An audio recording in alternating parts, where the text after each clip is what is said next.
Windows, the OS with an identity crisis. Let's explore the design challenges faced by one of the most widely used operating systems. In the world of design, there is a golden rule. If it ain't broken, don't fix it. But for the last 2 decades, Microsoft has been doing the exact opposite.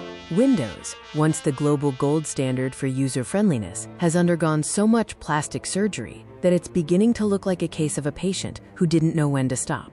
The first major design pivot came after the success of Windows XP. It started with Windows Vista.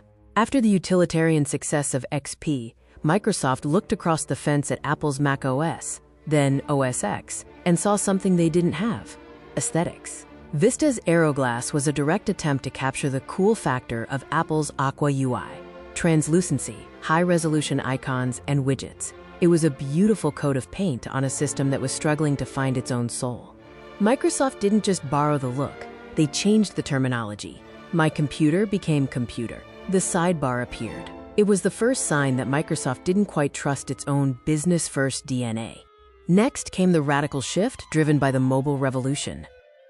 Then came the experiments. Windows 8 was perhaps the most radical overcorrection in tech history. Panicked by the rise of the iPad, Microsoft decided that 1.5 billion desktop users wanted their PC to look like a giant Windows phone.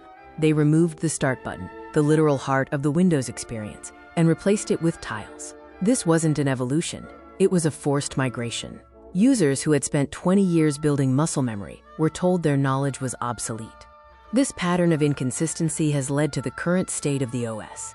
Today, Windows 10 and 11 are in a state of design debt. While Apple maintains a strict cohesive language across macOS, Windows feels like a digital archaeology site. You click a sleek, rounded Settings button in Windows 11, and 3 clicks later, you're staring at a control panel dialog box from 2007, or worse, a device manager that hasn't changed since 1995. This lack of faith is palpable. Microsoft keeps redesigning the taskbar and the Start menu, not because they've found a better way, but because they seem to be searching for an identity that isn't Mac Lite or mobile adjacent. The perception of the 2 major operating systems has completely changed.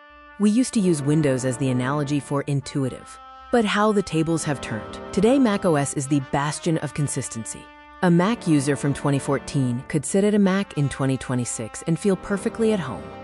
A Windows user from 2014, however, would find their taskbar icons moved to the center, their right-click menus hidden behind a Show More Options button, and their favorite settings buried under 3 new layers of fluent design. Despite the UI struggles, there are areas where Windows truly shines. It's not all bad. When Microsoft focuses on what it's actually good at, empowering power users, they win. The introduction of WSL and WSL2, Windows subsystem for Linux, was a masterstroke. It acknowledged that Windows is a tool, and by bringing a real Linux kernel into the OS, they made it the best development environment on the planet. But the UI? That's where the lack of faith shows. Microsoft seems to be ashamed of being a desktop OS. They keep trying to make it pretty, like macOS, or touch-friendly, like an iPad, forgetting that people love Windows because it was the reliable, predictable hammer in their toolbox. To wrap up, what does Windows truly need to move forward? Windows doesn't need more plastic surgery. It doesn't need more tiles, rounded corners, or AI-integrated sidebars. It needs to believe in itself again. Because if Microsoft doesn't have faith in the Windows desktop, why should we? Tell me, what are your thoughts on this in the comments section below. I'll see you in the next video.